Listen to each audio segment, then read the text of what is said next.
Meeting of February 2nd, 2021. Please rise for a moment of silence and the pledge.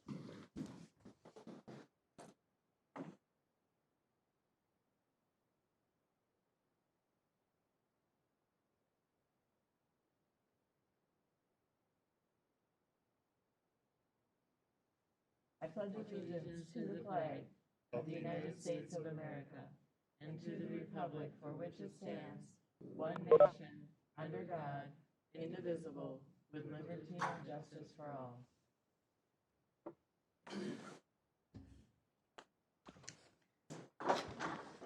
All right, I'd be looking for a motion to approve the regular meeting agenda unless there are any additions or subtractions. Madam Bruce. Chair Danielowski, members of the commission, with the board's permission, staff would like to amend regular item 3, so that would be on your agenda 5.3. We would like to add a second resolution for consideration.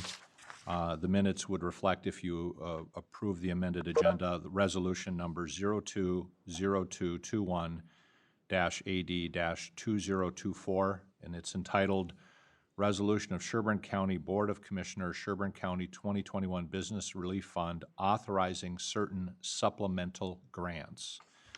There's already a resolution in the board packet, so this would be adding a second resolution for consideration under that agenda item. All right, any other additions or subtractions? Then I would be looking for a motion to approve the agenda as amended on item 5.3. Mrs. Chair, I move approval of the agenda as amended. Motion made by Commissioner Dolan, I'll second. seconded by Commissioner Phobie, and we will have a roll call vote. And Commissioner Phobie, Aye. Commissioner Brandt, Aye. Commissioner Dolan, Aye. Commissioner Smeezing, Aye. and Commissioner Danielowski votes aye. That motion passes. All right, moving on to our consent agenda. Is there anything on the consent agenda for discussion? If not, I'd be looking for a motion to approve the consent agenda as presented. Chair, I'll move the consent agenda. Motion made by Commissioner Phobie, seconded by Commissioner Brandt. And we will start with roll call vote. Commissioner Phobie, Aye. Commissioner Brandt, Aye. Commissioner Dolan, Aye. Commissioner Smeezing. Aye. Commissioner Danielowski votes aye. That motion passes. All right, do we have any announcements? Thank you, Chair Danielowski. Just a couple of short announcements. If the board will pay particular attention when Amanda gives her briefing today, we will be discussing several vaccination clinics coming up, and there may be opportunities for certain board members to assist this week as things ramp up quite a bit. And just to note then also that we are registering all of you for the NACO conference. It is a virtual conference this year, and Keisha has that information and will be providing it to you so you know which sessions you want to plug into. Chair, also with the NACO conference, because we're registering as a county, I believe our directors also and our staff would have the opportunity to be a part of that for this really reduced rate. So I just would encourage, if staff see certain parts that are relevant to their work, this is an opportunity for all to participate. Thank you, Commissioner Phobie. Yes, we will be sending out that information and also at the directors meeting highlighting that opportunity. Hopefully we'll have the same opportunity with AMC's LEDGE conference and some other virtual conferences coming up as well. Perfect. Any other announcements? All right, moving on to our open forum. Keisha, do we have anybody signed up for open forum?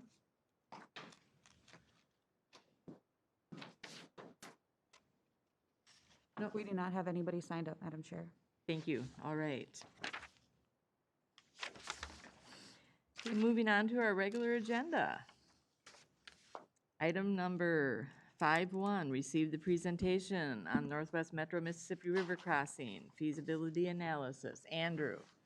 Morning, Madam Chair. Thank you so much. We want to take this opportunity to update the board in regards to the river crossing of the Northwest Metro area.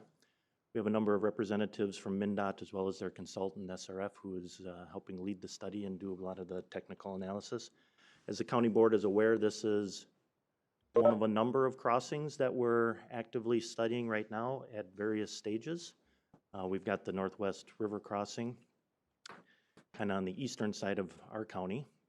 We've got the Trunk Highway 25 crossing in the central portion near Monticello and Big Lake Township. And just beginning, we also have a study that St. Cloud APO is beginning for New River Crossing up near St. Cloud. So we have a lot of crossing studies going on right now.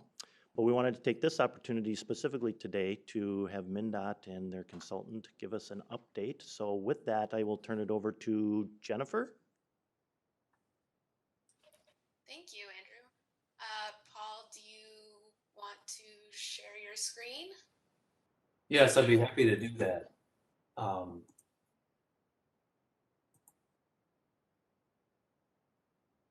It looks like if there's already screen sharing underway, that may need to be ended here to allow for the. Great, I can see it. Okay. So good morning. I'd like to start off by thanking you all for giving us the opportunity to present to you today. My name is Jennifer Wilchin, and I'll be kicking off our presentation. I'm an area coordinator in Metro District, and my roads of responsibility are primarily in Anoka County. But mostly I'm in charge of US 10. I'd also one of the MnDOT project managers for the Northwest Metro Mississippi River Crossings feasibility analysis, which we're here to talk to you all about today. I do want to be cognizant of everyone's time, so I'm going to go through a few of the slides pretty quickly, and we can leave some time for questions afterwards. So next slide. I'd like to begin with a little background information about the study. Population growth and development in the Northwest Metro has really driven the need for us to evaluate regional traffic demand and inform future investment in the area. The Northwest Metro Mississippi River Crossings feasibility analysis was commissioned to update what we have learned from previous studies, to re-engage cities and counties, and to understand the need for increased river crossing capacity, whether that be a new bridge, system improvements, or even solving bottleneck issues on the current system. Up on the screen is our topics that we'll be covering for today. I'll be covering the background and purpose to the study, after which I'll hand it off to our lead consultant and project manager for the study, Paul Morris. You'll be covering local and regional context analysis, the technical analysis, which consists of the OD results and system performance, and finally, we'll wrap up with the study schedule overview and next steps. Next slide, please. So this slide provides an overview of all the communities and counties invited to participate in the analysis. You can see there's quite a few up on the screen, including Sherburne County. They'll be represented both through the Technical Advisory Committee and also the Policy Advisory Committee. Next slide, please. So I'd like to start off with the legislation, which was the impetus of this particular study. So in 2019, the Minnesota legislature provided funding to conduct a feasibility study of river crossings. This is not the first time additional river crossing capacity in the Northwest Metro has been studied. In fact, river crossings for the region were studied all the way back to 1989. In 2002, an origin-destination analysis was conducted to better understand travel patterns for the river crossings. And in 2004, a scoping decision document was completed to identify where a new river crossing could be accommodated, as well as evaluating a variety of river crossing alternatives. This effort is intended to update the baseline of information gathered in those previous studies, and really just to place it within the context of the rapid area growth that we've seen since the early 2000s, and the many projects that have been constructed since the early 2000s or will be constructed in the near future. The existing Mississippi River crossings on 101, 169, and 610 are approaching or exceeding capacity and can experience several hours of congestion daily. Also, the crossings together serve a total of more than 200,000 vehicles per day, And these river crossings are key for commuter traffic, but they also serve as main routes for freight vehicles and recreational users as well. So there are issues in the Northwest Metro area that we wanted to better understand through this analysis and really use it to inform what the needs are, kind of taking a step back, looking at what the needs are from a congestion standpoint, and then evaluate the feasibility of a new river crossing within the context of the universe of other ideas that we could be looking at as well. So really vetting those needs before we move on to a next stage of analysis. Next slide, please. So some of the key goals of this feasibility analysis are to develop a clear understanding of vehicle travel patterns for the 3 regional Mississippi River crossings. To do that, we need to understand what the past efforts were, as well as the regional and local context. So answering questions like, how have we grown? What's changed since those earlier studies? Have the issues changed? We also need to understand the current character of travel for those crossings to see how they're currently being used and the travel purpose that they serve, which Paul will discuss a little later in the presentation. Also, to better understand how the system is performing on a regional scale, we'd like to know where the problem areas are and what factors are influencing those issues. That'll help us to determine and quantify vehicle delay associated with each crossing, so how we're measuring congestion, and evaluate the delay within the context of what we're already planning to construct and what we program to construct. We'd also like to understand from a stakeholder perspective how those issues play out in the communities as well as regionally. From there, we can identify improvements to address the operational system issues we've uncovered, and then determine how our proposed options will improve delay and mobility, and sort of evaluate the feasibility of those improvements based on their overall return on investment for what's been proposed. This will help us better define the next steps that we should be taking in the process. Next slide, please. So finally, I want to provide a little bit of context on where we are at in the process for this study, because setting expectations in the analysis is as important as defining what the goals are. So this study is a fact-finding investigation. We're not making recommendations. We're simply conducting a technical analysis to provide a better understanding of the mobility needs in the area and evaluate improvements to see if they're feasible for further consideration in the following steps and processes. Really, the study is intended to better illuminate what the issues are, what we're looking at, and develop concepts and evaluation of them to inform how successful they'll be at addressing the issues that we uncover, specifically as they relate to congestion. So it's not coming up with a preferred solution or deciding an outcome. And should this study identify that a new river crossing is a feasible option to pursue, then through next steps, we can begin working through that decision-making process. And if that is what the outcome of the study would be, that this is a feasible option to pursue, it'll be the first of several steps to come, and it will consist of a more in-depth analysis of potential improvements, including environmental impacts. So that concludes the portion of my slides. I can pause for a brief moment to see if anyone has any questions so far. Otherwise, in the interest of time, I'll just hand it off to Paul to go over the details of what we've found so far. Any questions for Jennifer? Nope. All right, Paul. Thank you, Jennifer. Great. Well, thank you so much, Jennifer, for the introduction here, and thank you all for joining us. As Jennifer noted, my name is Paul Morris with SRF Consulting Group, based in Minneapolis, and very pleased to have the opportunity to share about this effort here today. I'll be speaking about the technical analysis and review that's been completed up to this point in the study. And I would just point out that this is really trying to understand everything that we sort of know today. So we're looking at the context analysis, which provides information about the anticipated planning and land use and highway network changes in the area.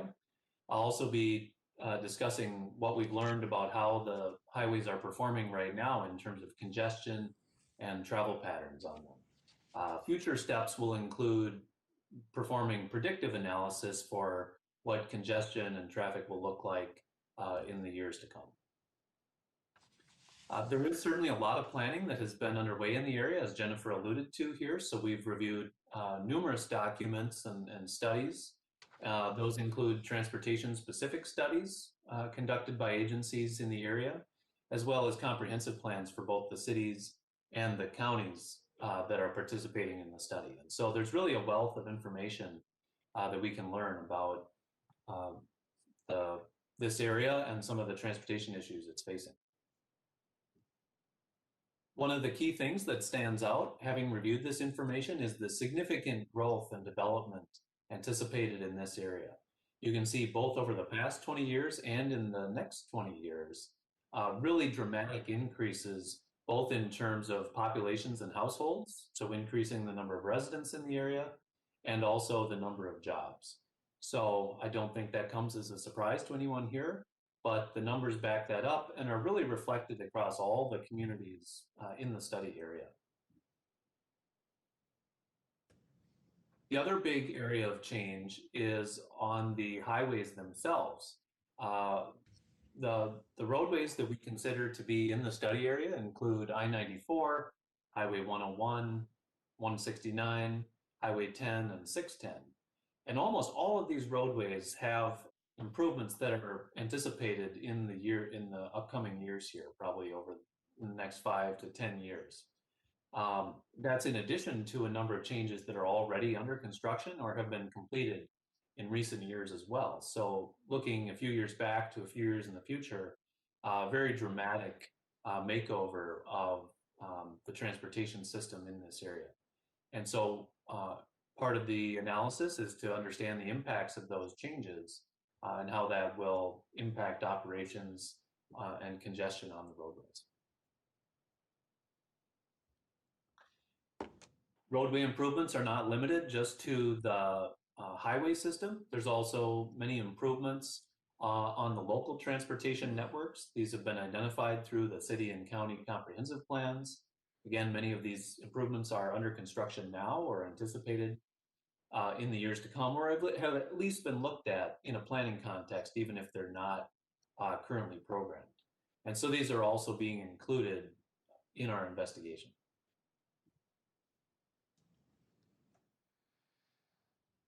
So having looked back through these various planning documents, comprehensive plans, and corridor studies, there are a few key takeaways that we were able to determine.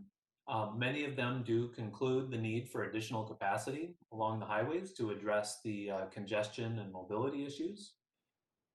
They all point towards continued growth in land use, as we showed, both in terms of residential growth and employment growth. We also observed that spatially, a lot of that growth, particularly on the commercial and industrial side, is expected to occur along the major transportation corridors.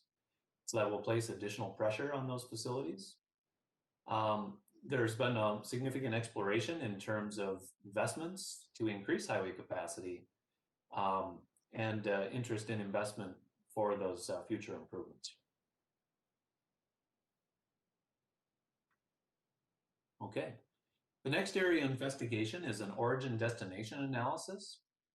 This study was conducted using what we call vehicle probe data. And so this is GPS and mobile devices that are located in vehicles and allow us to observe how traffic is moving across the highway network. I would just emphasize that this information was anonymous and aggregated. So we do not have the ability to look at individual trips, but we are able to see the broad patterns as they're moving through the highway network here. And so we've completed this analysis for the 3 river crossings that have been noted here before, 169, Highway 101, and Highway 610.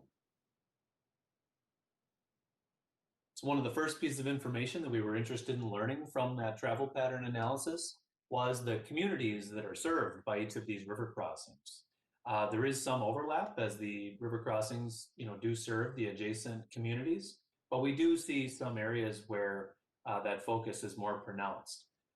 And so The Highway 101 river crossing, you can see, serves a north-south movement from Elk River and points north in Sherburne County, and then continues down to 94 and into the, along to the Beltway and into the Metro core. Highway 169, we observe a little bit more compact travel pattern there, with many of the trips concentrated in the communities on each side of the river, including Anoka and Champlin.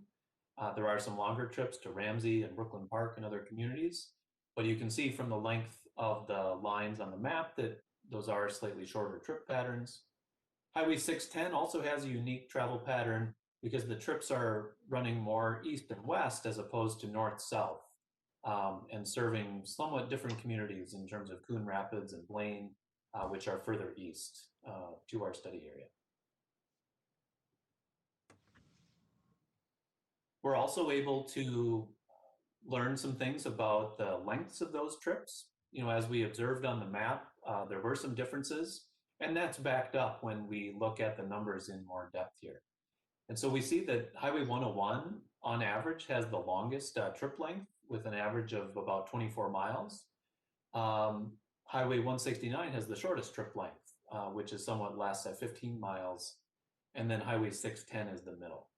There is certainly a distribution, so that's not reflective of all the trips. There is a variety of trip lengths on each of the river crossings, but we do believe that's a meaningful difference here. One way we can think about those differences is the types of trips that tend to have longer or shorter distances. Again, this is a rule of thumb, not a hard and fast rule here.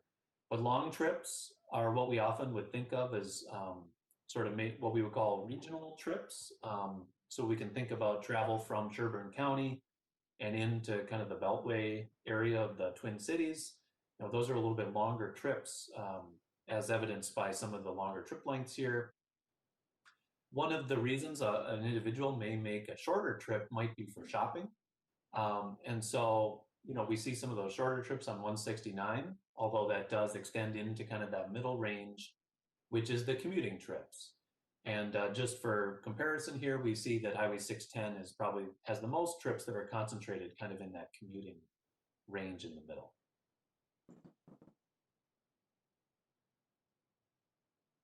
One of the other interesting findings that observed from the origin destination analysis was on recreational travel.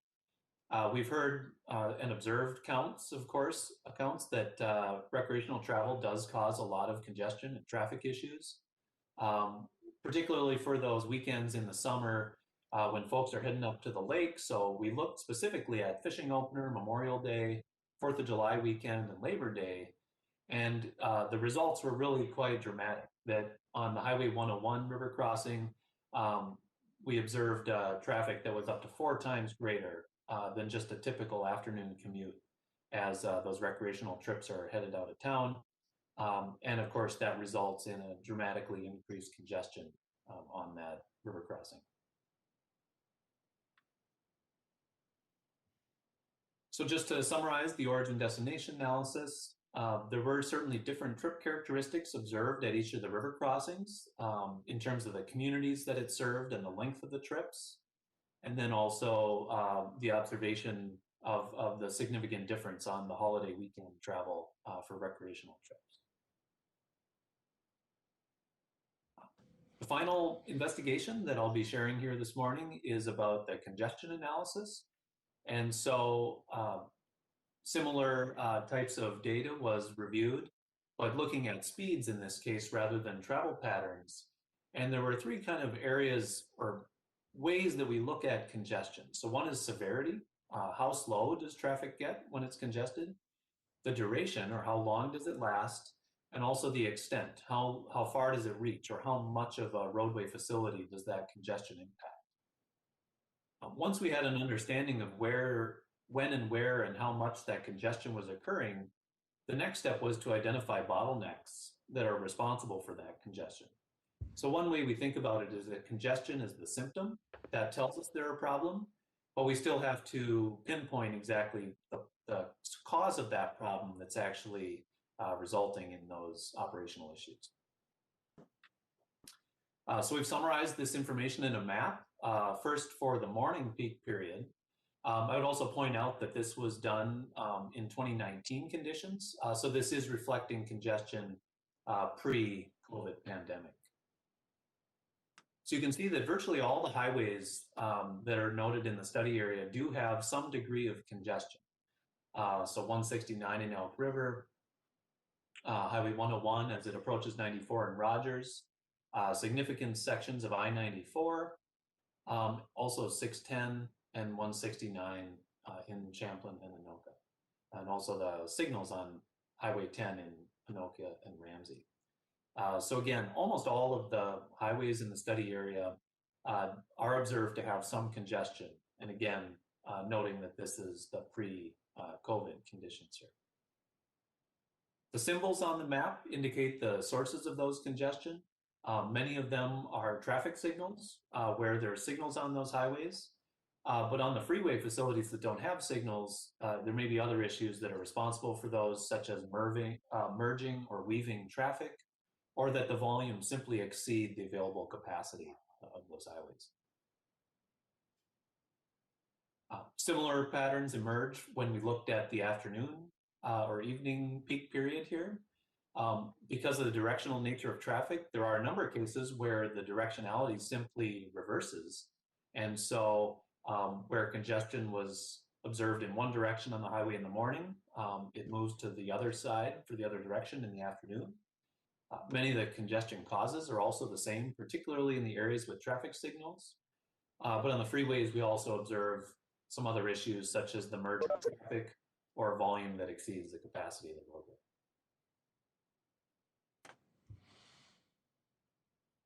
So this is a summary of the bottlenecks that we observed during both the morning and afternoon peak periods here.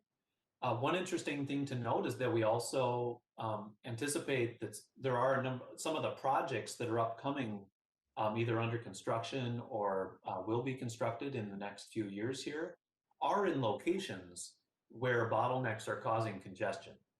And so that's a very important element of our project because those new projects will obviously have an impact on the performance of that roadway. And so one of the next steps that we're investigating is the extent to which those projects will relieve congestion in those areas. And they may also impact travel patterns as drivers choose new routes to take advantage of those improvements.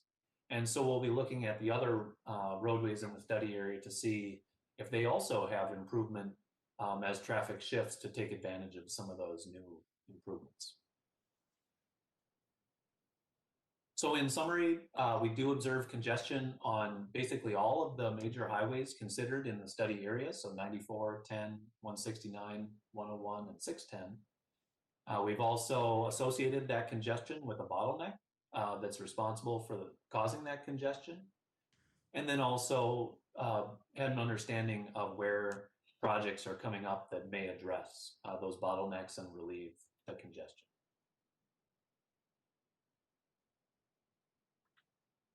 So again, that was a very quick summary of the technical analysis that was done. Just looking ahead at the schedule, we are in a bit of a transition point right now, as you see, going from 2020 to 2021. And so the origin destination analysis and congestion analysis have wrapped up. We're now moving into concept development in these first few months of 2021. And then we'll be analyzing those concepts to determine how they impact traffic and also understand the benefits and costs of those. And then as we get towards spring, we'll be reporting out the findings of the investigation. So as Jennifer noted, we did try to get through that very quickly in the interest of time here, but we'd certainly be happy to answer any questions from the group. Thank you. Any questions for Paul? Well, I think so. Touched on everything for me. Yeah. Felix, any questions?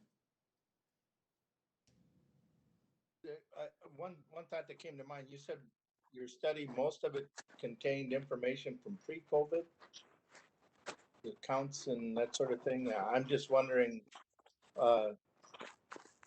if there's a need to take a look at after COVID as well. Maybe I misunderstood what you said. No, your understanding is correct, and that's a good question. We received similar feedback from our policy advisory committee which is the group made up of elected officials from all of the agencies participating in this investigation. And so in response to those questions, we will be looking at during COVID conditions. And so updating some of that congestion analysis to represent 2020 as in addition to the 2019 information I shared today. And then we'll also be looking at some sensitivity analysis for the future. We understand, there are a lot of changes underway as people are now more comfortable working from home, or maybe other activities have changed the need for commuting or other travel. And so recognizing that those are factors that we don't fully understand, but may impact the needs in the area going forward. And just a quick follow-up, if I might. So your study is basically to understand the traffic patterns and what's going on now and into the future and that sort of thing. You really are not drilling down to a level of new crossing details or any of that sort of thing. Am I correct there? No, we will be investigating some new improvements. So what we shared today was sort of the first half, which was really just kind of bringing all the data and analysis up to current conditions, so we have a good understanding of performance. The next step shown in the concept development here is to come up with some new improvements. And I would admit we're not doing that completely from scratch because, as we noted early on, there are a number of corridor studies and improvement that have been considered in this area. And so those will include improvements to the current highways in the area that we talked a lot about today, as well as the consideration of new river crossings. And so then we'll be looking at how traffic would respond to those things and what the cost and benefits would be associated with those. Thank you. Thank you. Any other questions, Barb? Yeah, this is, I'm just the Elk River Highway 10, 169 corridor there, 101. That is starting, is it 2022 that's supposed to actually be? And I was just wondering, when you look at this, do you know kind of approximately how much increase of usage on that intersection could be absorbed or identified and actually be able to manage, projected already, so that we know that when that goes into place, that so much more, many more cars would be able to be managed than they can now? I mean, I'm assuming that's. Madam Chair, if I may. Yes. Madam Chair, Commissioner Brandt, I think the question, and SRF and MnDOT can also chime in here, but if I understand your question is essentially, are they taking into account the improvements on 169 for the future conditions, and what does that future modeling look like? Yeah. How much capacity does that interchange at 169, 101, and Highway 10 have? Those are all included within the future modeling efforts, and those improvements, as they alluded to, are just some of the improvements that we know are coming that they will build into their modeling work and their forecasting work. Does that answer your question? Yeah, I just was wondering, is there a percentage that we're looking at being able to manage, like a percentage of volume? That I would need to turn over to probably Paul. If we can answer that, I'm not sure that we're able to answer that specific question right now, though. Okay. Yeah, thank you, Andrew. Yeah, and Andrew's response was correct, that the improvements that are planned are built into the future modeling, and that's the analysis underway now. And we look forward to bringing that back to this group to share.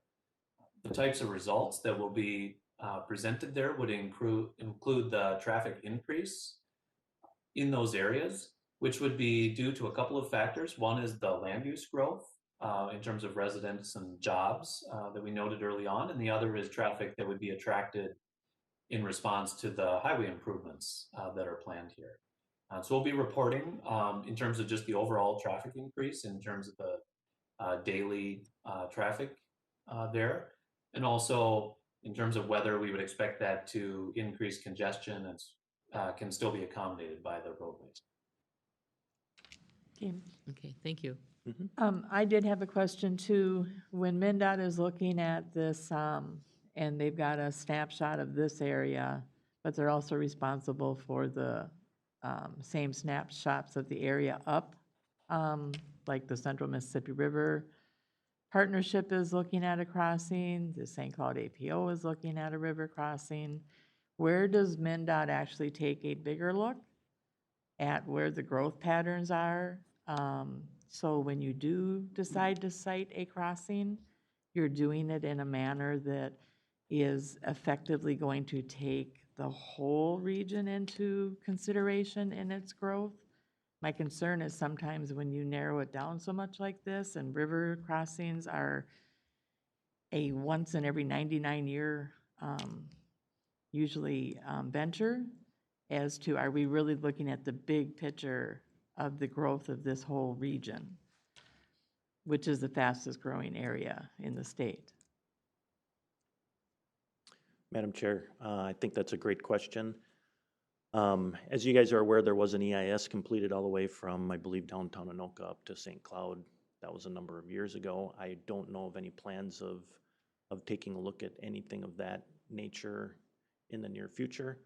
The benefit that we do have here is, I see she joined us as well, but Claudia Dumont, who is a MnDOT planner, has been involved with not only our Central Mississippi River crossing, but also has been involved with this study effort as well, and is well averse to that. I don't know if MnDOT or Claudia specifically have anything to add to that respect. Thanks, Andrew. I don't really have anything to add. I think we've got different travel sheds out there, and I think between the various studies that are going on, we're working to address concerns along the entire corridor.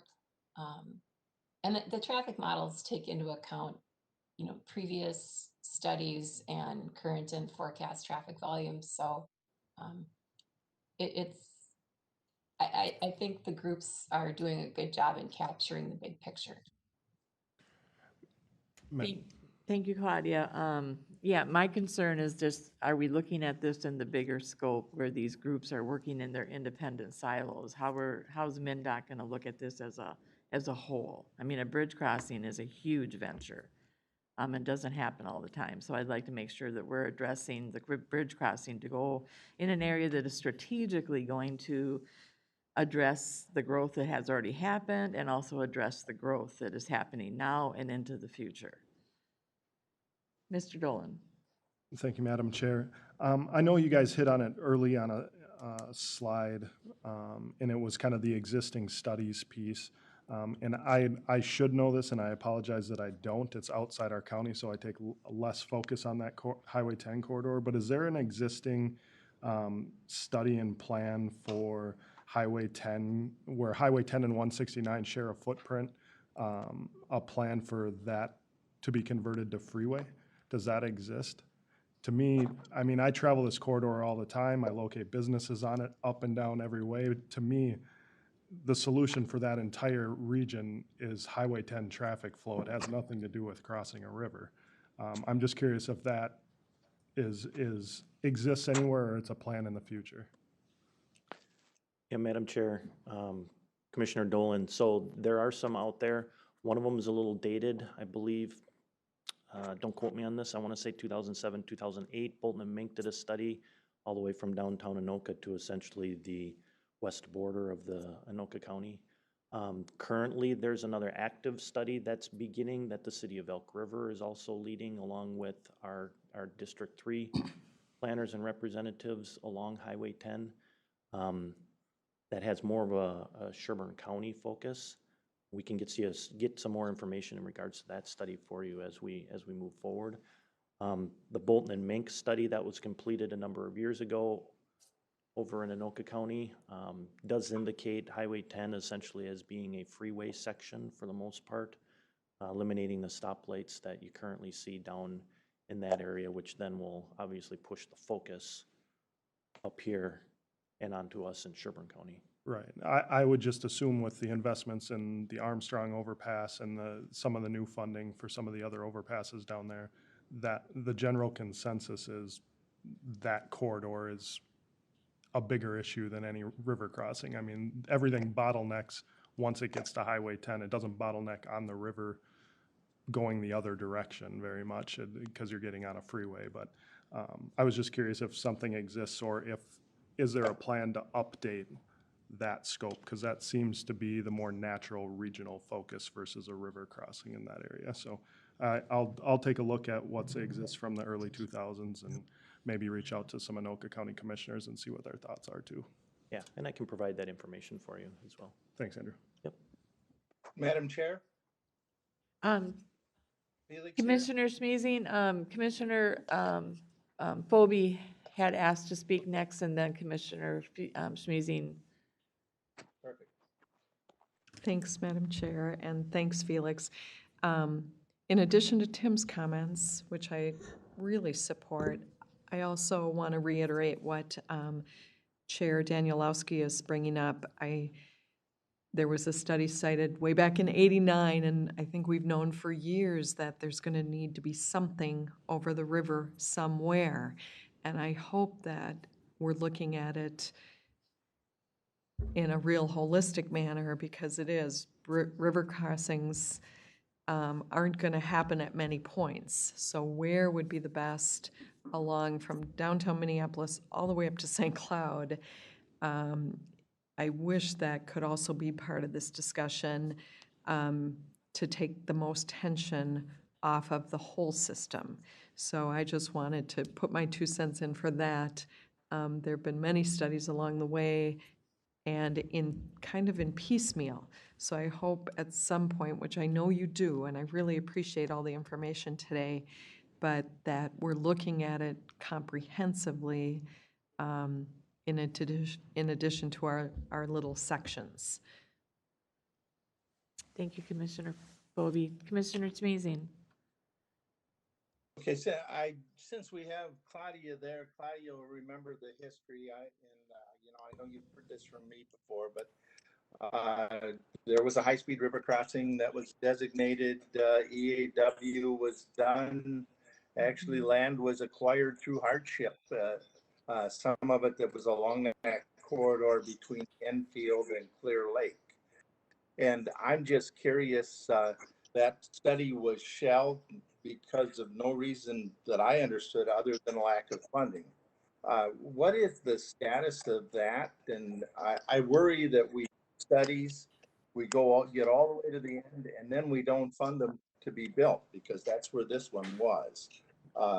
What is the status? Is that on the shelf yet, or is that off the shelf, or what is the status of that study, that crossing? Madam Chair, may I? Yes, please. Thank you. So the 9410 high-speed river crossing study actually went through the EIS process. And Commissioner Smeezing is right. There was one parcel that was hired or it was purchased due to a hardship. That study was essentially put on the shelf for several reasons. One, there was a fairly large lawsuit filed against the study results. And two, the funding didn't come as had been anticipated when the study was initiated. And the funding for that crossing has never materialized. It was very expensive. There was a significant amount of new land that would have been needed to be acquired to construct that connection. It was a good study. It was a good solution. But there were other outside forces that prevented it from going forward.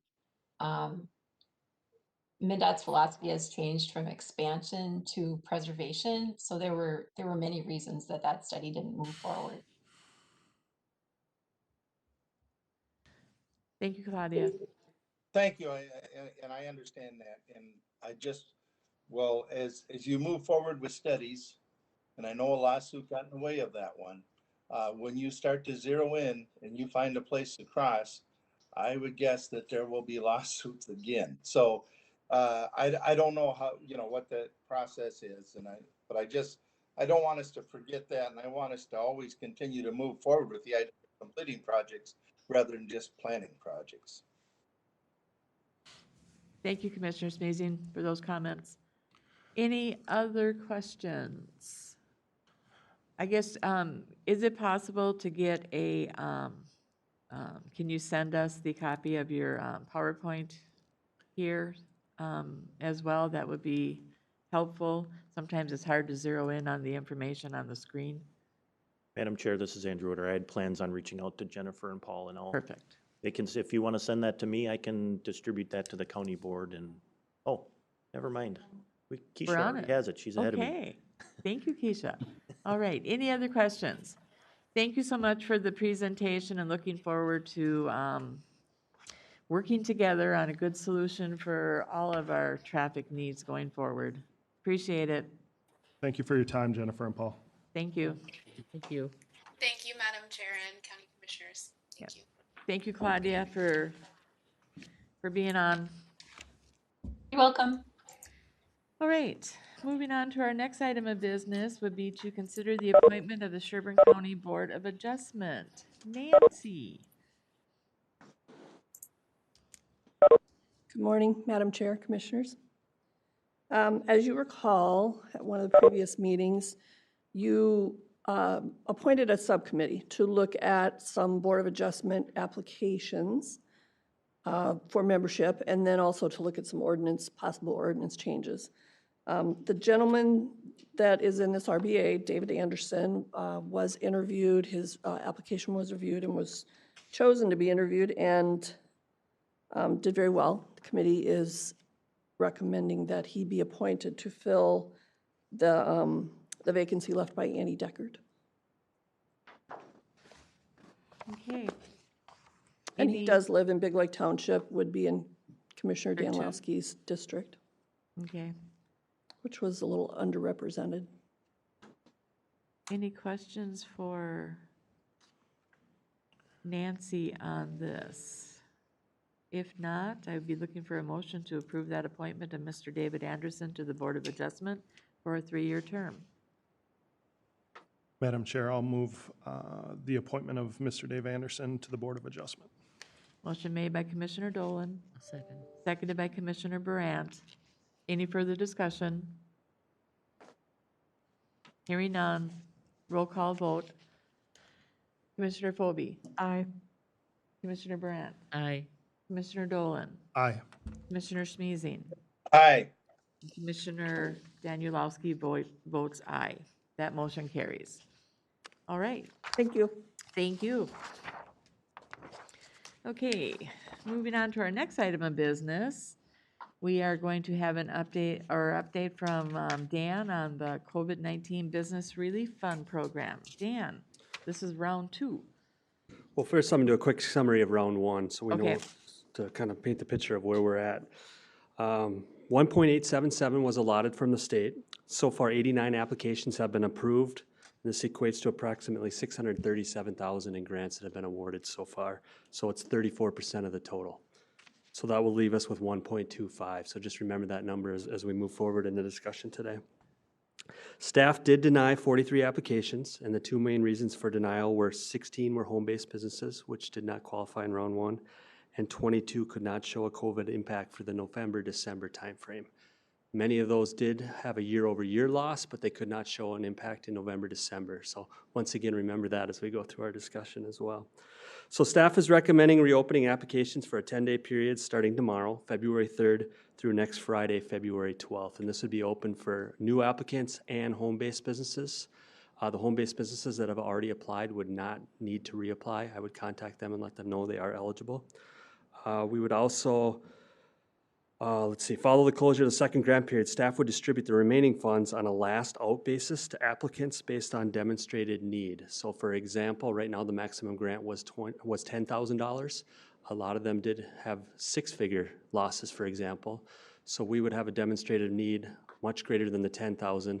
So I would like to match what we did for CARES, which was a $30,000 max for businesses and $15,000 for sole proprietors. So first, we'd open it up for the 10 days, see how many new applicants came in, how many home-based businesses applied, and we would know how much funding is left. For example, right now, just based on the original applications, an additional $950,000 was showed for need based on the 30,000, 15,000 parameters. So add the 950 plus the 637 we've already given out. We're getting close to that 1.877, but there is a gap, and I'm hoping the new applicants and home-based businesses would fill that gap. Another option before we discuss those parameters is we did have 22 applications, as I said before, that could not show a COVID impact for the November-December timeframe. 12 of those did not receive any CARES funding. So 10 of those did get CARES funding for the second and third quarter where they did show a loss, but 12 did not. For example, there's a hotel that did not apply for CARES and due to unique circumstances did not qualify for our current program in November, December. However, they show a six-figure loss for the year. So we could open up a separate portal. It would still be the same application, but a separate program for these applicants that cannot show a November, December need, but can show a 2020 versus 2019 need and did not qualify for CARES. So I know that's a mouthful. Hopefully I explained that correctly. And Mr. Syme did hand out a resolution earlier of what that would look like. It would go through the same application portal, but it would be a separate program if we want to go in that direction. The money that was allocated from the state was intended for the November, December timeframe, but there are no hard legislative stops that wouldn't allow us to expand that a little bit to these businesses that did not get CARES funding if we want to go in that direction. Do we have an understanding of why didn't they apply? Well, the couple that I talked to said they didn't know about it, and in all honesty, when we did send out postcards, we hit retail establishments. We did not hit manufacturers or hotels, for instance. Okay. So there were some businesses we did not hit. So obviously, it's very possible that they did not know of it. And this program, we did market much more than we did the first CARES program. Would there be a concern that there would be other businesses that might fall into that same thought process? And then we're going to open Definitely. it If we opened it up, it would be open to all businesses to apply. So but we only have a limited amount of. We only have a limited amount of funds, but it would just rearrange that last out funding that I mentioned before. Instead of 3015, we might have to reduce that a little bit if that funding's not available. So staff can adjust on the fly based on the applications that come in. Okay, and then how would we achieve making sure that we're getting out to as many people as possible to be aware? Well, once again, we'd hit up Mr. Unzi to get out a press release, and last time we did go door to door. We could certainly do that again for businesses, we think. I haven't been notified. I have gotten a lot of calls over the last week that they missed the original deadline, so I'm going to reach out to those and say, hey, we do have a new portal open. But staff will do our best to get the word out as best we can. Yeah, it would have been nice that, because we did have some of that extra funding that we sent to the schools then, so. Okay, any other questions for Dan?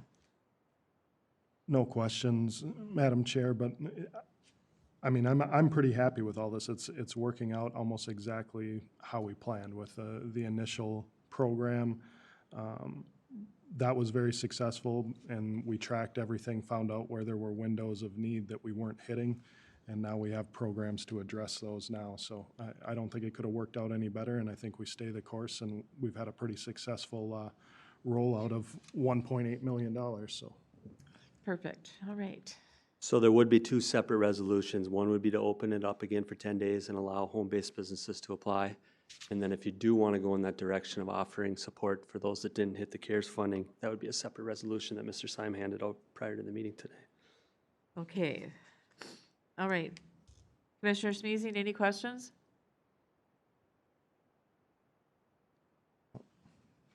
No? Okay. Madam Chair, I will move approval of resolution 020221-AD-2023. All A right. second? We have a motion from Commissioner Dolan and a second from Commissioner Fobi. Any other discussion? Hearing none, roll call vote. Commissioner Fobi, Aye. Commissioner Brandt, Aye. Commissioner Dolan, Aye. Commissioner Smeezing, Aye. Commissioner Danielowski votes aye, and that motion carries. Now we'll be looking for a motion for the second resolution. Chair Danielowski, I'll move approval of resolution number 122920-AD-2011. That's actually the original program that was Oh. created. You want This this, would be Top of it. 2024. Top of the page. That one. Top of the page, Yep. thank you. 020221-AD-2024. All right, Commissioner Phobie makes the motion to pass resolution number 020221-AD-2024. Commissioner Brandt seconds. Any further discussion? Hearing none, roll call vote. Commissioner Phobie, Aye. Commissioner Brandt, Aye. Commissioner Dolan, Aye. Commissioner Smeezing, Aye. Commissioner Danielowski votes aye, and that motion carries. All right, Danielowski, and I know you're doing everything you can to get this word out, so I'm assuming we're working hard through our chambers also? Absolutely. Okay. yeah, great. Yeah, thank you for all your support. The business community really appreciate it. It's getting a lot of good comments about how the board's supporting this program, so thank you. Yeah, and I think working hard through the cities and everything too, so I think it's a really good combined effort, so. I was at the Livonia Township meeting last Monday night, and this was highlighted, and your name was mentioned, Dan, so appreciate all your work on this and the county support of our local area businesses. I heard it was glowing reviews for you, Dan. Thank you. Yes, thank you so much. Thank you. Yeah. All right, moving on then to our next item of business would be our COVID-19 update and our county response. Amanda, has it changed since 5 minutes ago? Maybe. Maybe? For sure since yesterday. Good morning, commissioners. I will be looking toward my lifeline, Nicole, because even though it seems like most of my days are still spent in COVID, she still lives a lot closer to this than I do right now. Keisha, if you don't mind, I'm going to just show our school PowerPoint. That's all right. I give you a lot of stuff, I know that. I'm not going to go too much into the first page, but we've been giving this to our school superintendents, so I'll talk a little bit about the vaccine dashboard.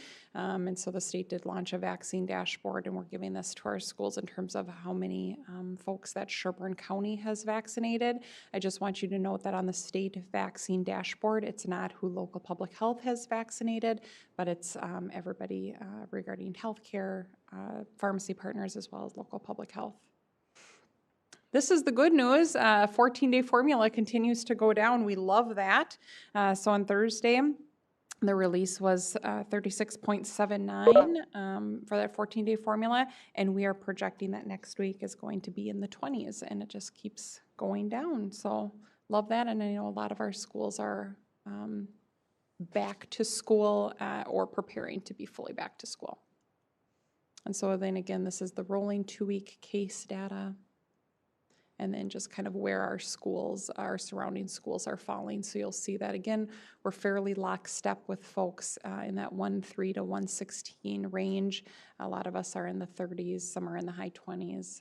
Benton was in the low 40s. So just wanted to show that. So Keisha, now if you want to go to the vaccine dashboard. And if you want, you can actually, yeah, perfect. So this is the vaccine dashboard that the state launched. And again, just to your earlier comment, Chair Danielowski, in terms of how fast things change, we get a variety of different emails throughout the week and especially on the weekend. And no sooner than we see an email pop up from MDH leadership or even the commissioner herself, 15 minutes later, we'll get another email that says correction and some further clarification. So things really do move fast around here.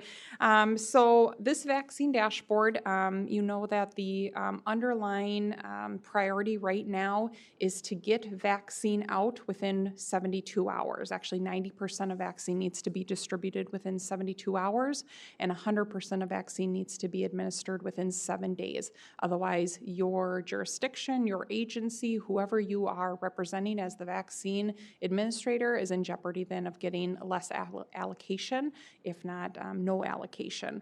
This is really predicated that the state needs to get their numbers up in terms of vaccine administration, so then we get additional federal allocation. So here's Sherburne County's numbers. And again, this changes too, because I think here it says data reported as of the 30th. The information I'm going to share is data reported as of the 28th. So as of the 28th, the total number of doses that Sherburne County Public Health has received is 1,200. The first doses that we have administered is 690, and we had administered 170 second doses. So that's 860 doses total out of the 1,200 received. We have holding second doses, so really we're quote-unquote graded on our first dose administration. We are, and the state is committed to not distributing those second doses that are reserved for folks. So you know that it's a 2-dose vaccination 28 days ahead. So based on that, we have administered 99% of doses that we have received. Currently, we have 330 doses on hand. Again, those are second doses for our clinic on February 9th and February 16th. Those are large clinics of I think 290 is one. That's our group home and our 1A population, so our healthcare personnel that's unable to telework. However, the state said as we're moving into 65 and older and our educators, we need to make sure that we are finishing up that 1A population. So that's EMS and healthcare workers. So again, another day where we got a whole bunch of different information that contradicted one another. One thing that we had not put in our 1A population was PCAs.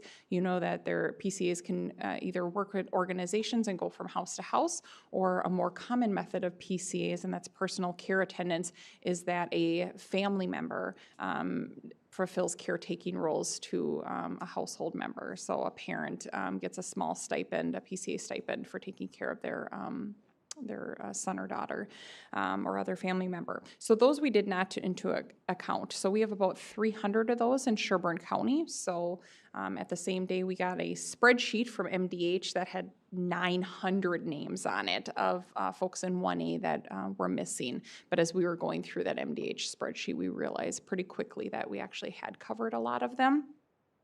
So all that to say, we also get surveys from MDH saying, hey, how many vaccine are you requesting for this next week? And it's always predicated on what do you have left within a certain population. So we need to get our 1A finished. How many doses are you requesting to get that 1A population finished? So we kind of shot for the moon and we're like, I don't know, 900, 1,000. So actually our allocation this week was 800, which is fairly large. It was the same allocation as like Washington County got. And so trying to decipher that a little bit, we have offered 300 spots to that PCA group. Not everybody has taken us up on that offer. So now we're directing the rest of those allocations to ISD 728. The reason why we are focusing on ISD 728 is because last week, Wright County was informed by the state that they were going to get an allocation to vaccinate every single one of their educators within their 10 districts.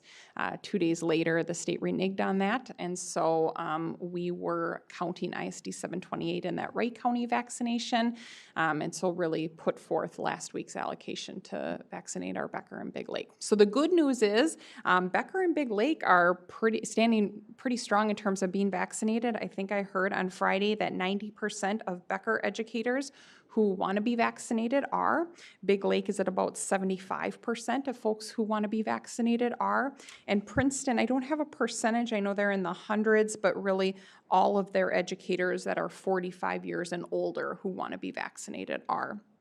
So those districts are looking pretty good, but again, ISD 728 has 2,100 educators, and we have not allocated a sizable amount to them. So this week's allocation is we have offered 350 doses to ISD 728 and working through to make sure that we're starting to get our largest district.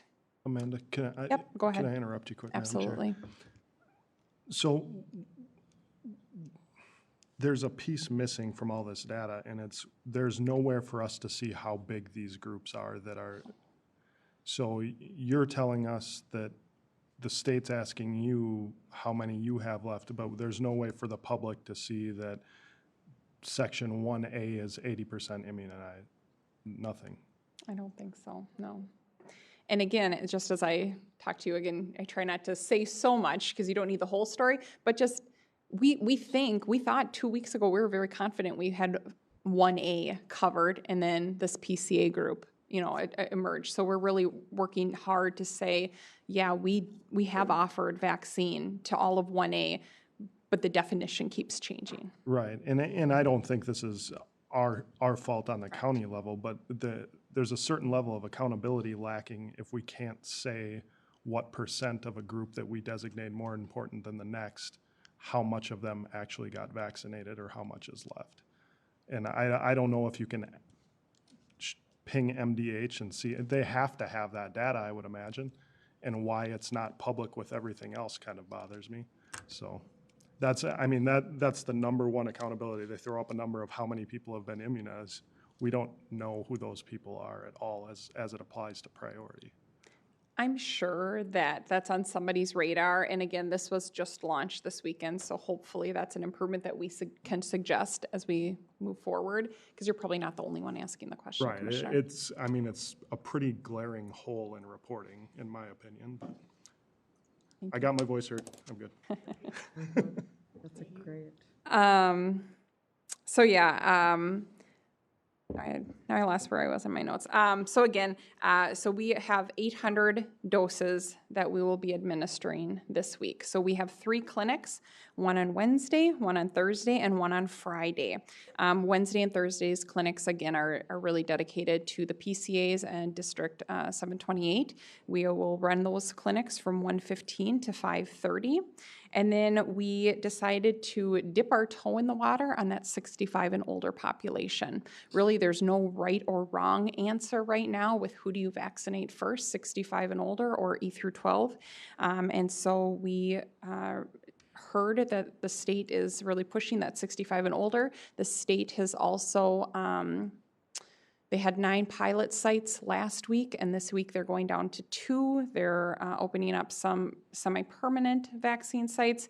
And again, we don't know where the 65 and older population lands, but we know that that is a group where, we talk about different acceptance rates with different affinity groups. That group wants to get vaccinated. So we said, you know what, let's go ahead and reserve 100 of our doses and pilot a 65 and older group. So that group is happening on Friday from 9:30 to 11:30. We still have some holes with Wednesday and Thursday to get those vaccine spots filled.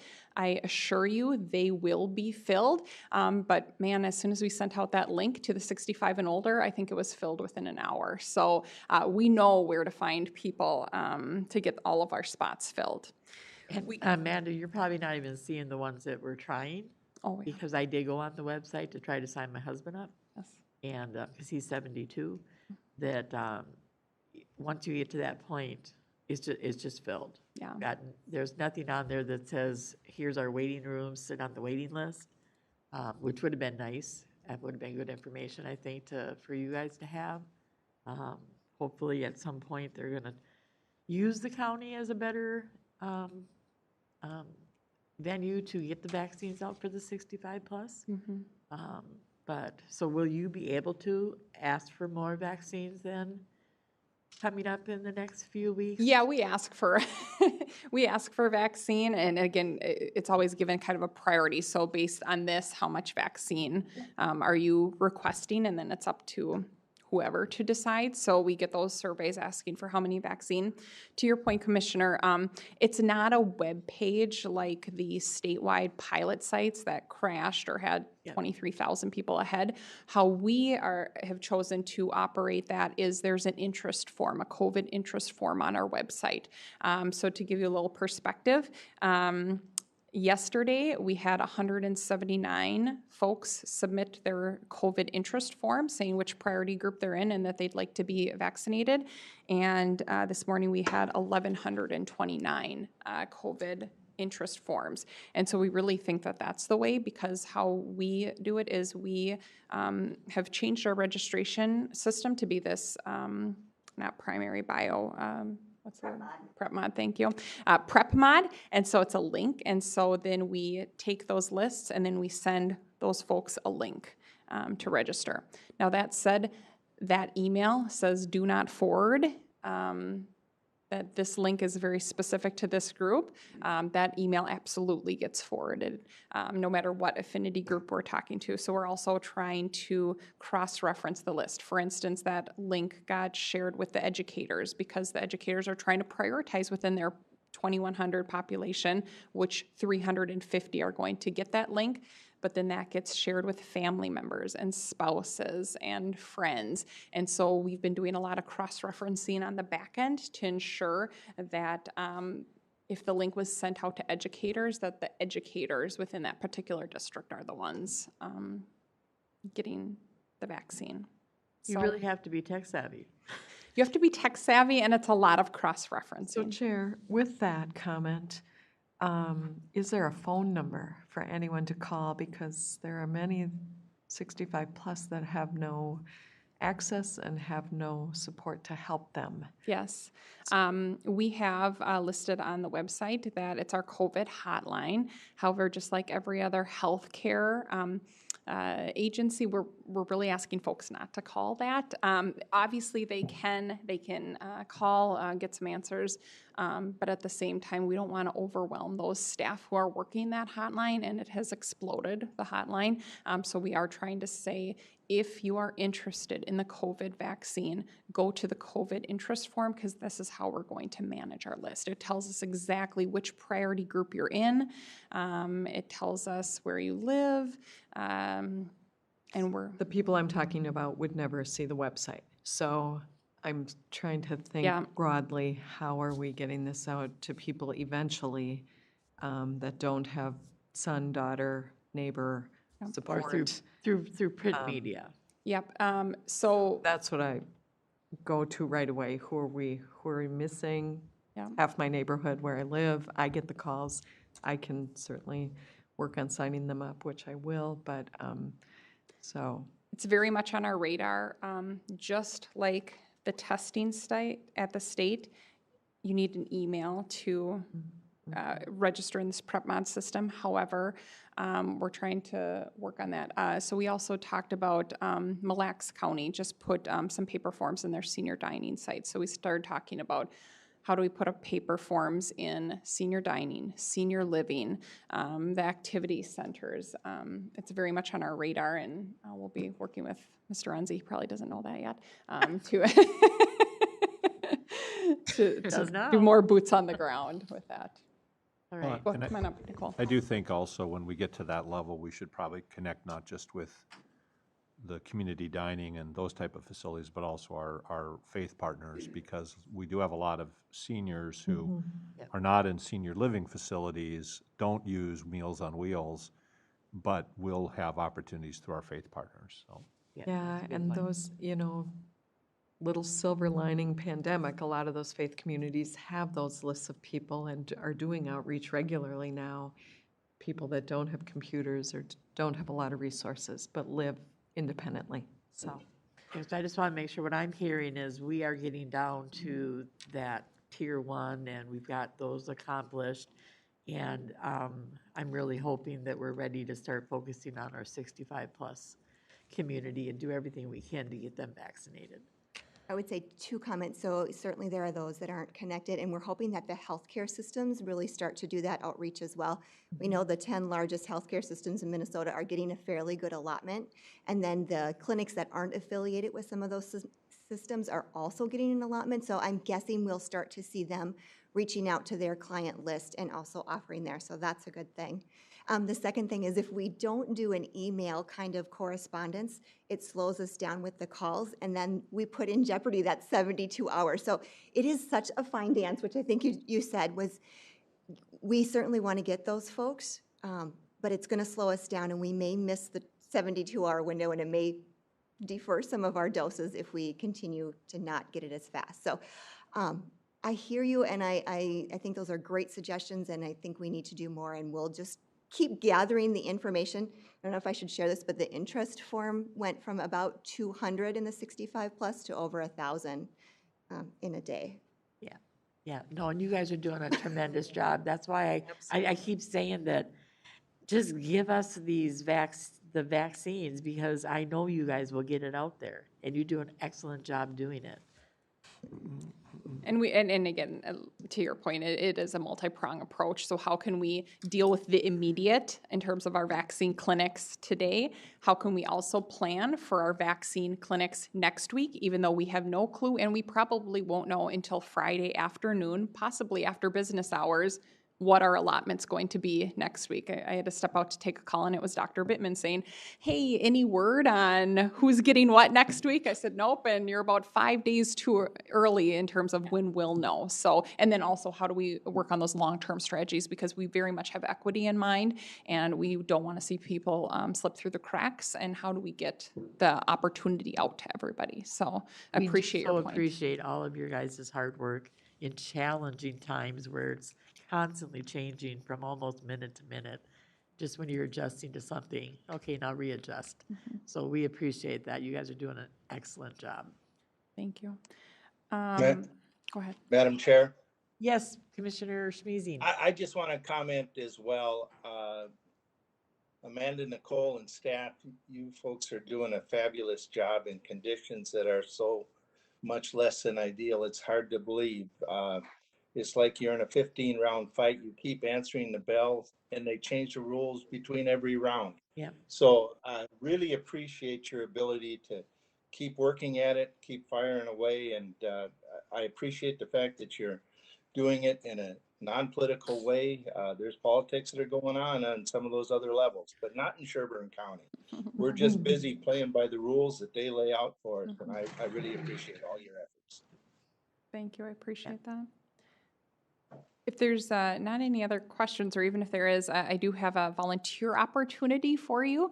First of all, one of the things that we have really been working hard on is Minnesota Response. That's the state's volunteer management system for public health emergencies. And so we've got people who want to help. And so we're absolutely working on getting those people in, getting them orientated. So I think our usher shifts are filled with nurses who want to volunteer. So before they actually start vaccinating, we're asking them to come in for an usher shift.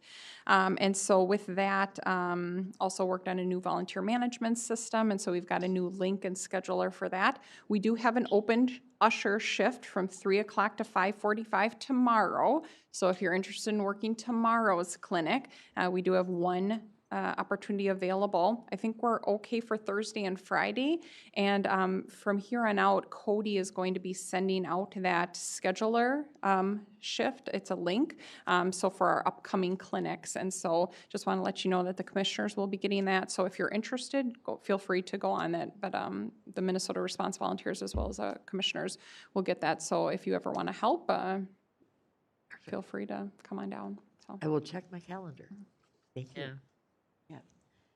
any other questions for us? Any other questions for Amanda?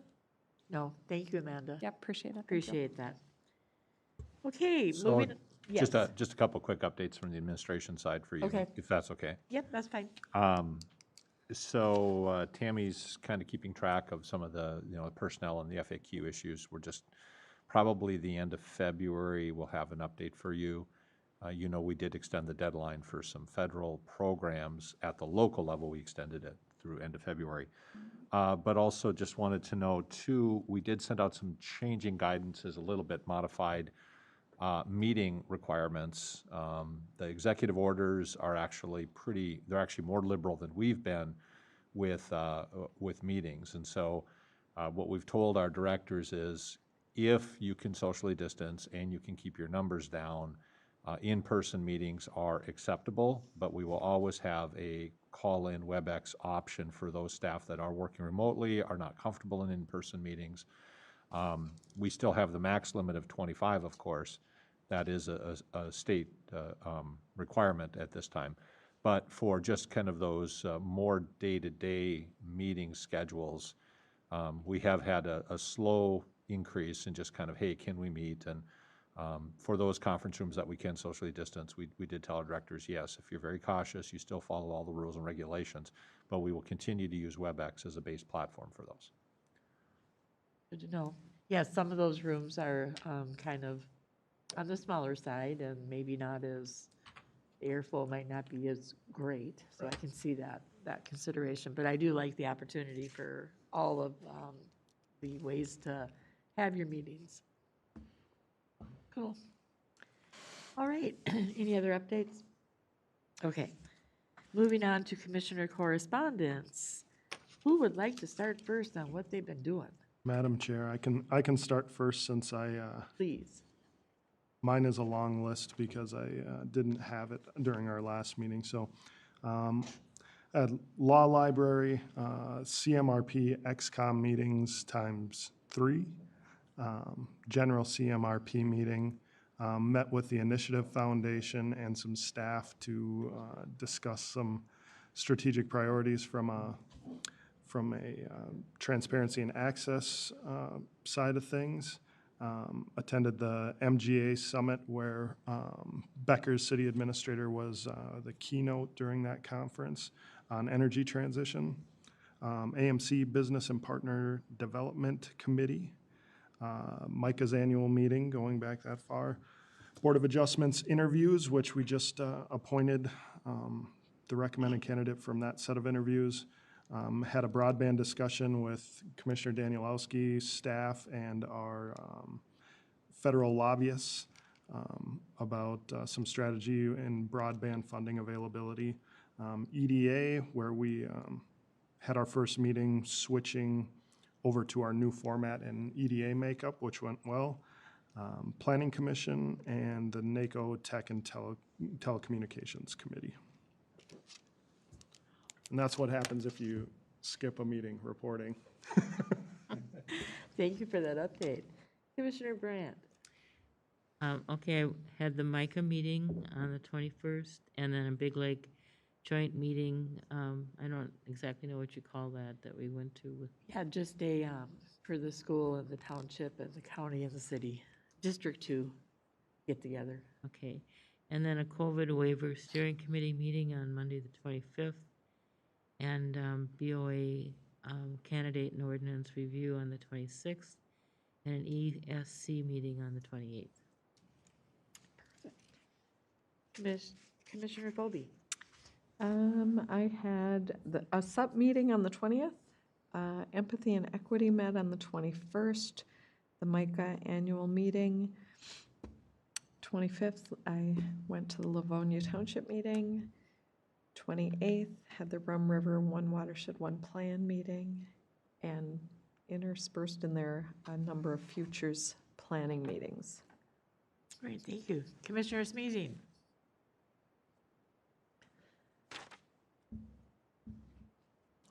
You are muted.